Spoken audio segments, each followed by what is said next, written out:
ያልተበቀላችሁ ያልተቀየማችሁ በዝምታ መከራችሁን የቻላችሁ ደስ ይበላችሁ።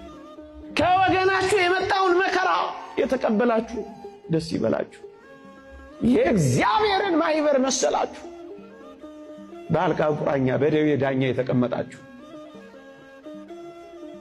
በመተት አዳሾች የምትሰቃዩ አይዟችሁ።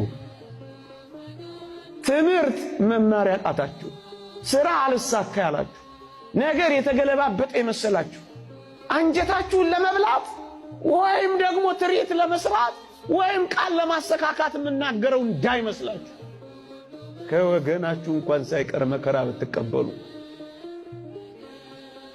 የእግዚአብሔርን ማህበር መስላችኋልና ደስ ይበላችሁ። ከሀገራችሁ ሰዎች መከራን ተቀብላችኋልና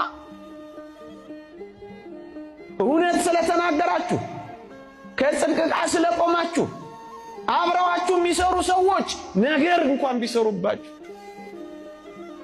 ደስ ይበላችሁ።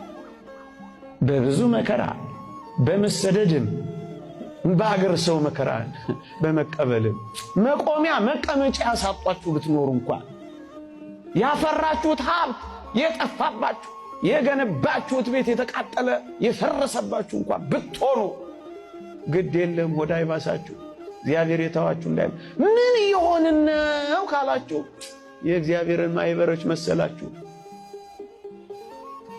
የእግዚአብሔርን ማህበሮች መሰላችሁ።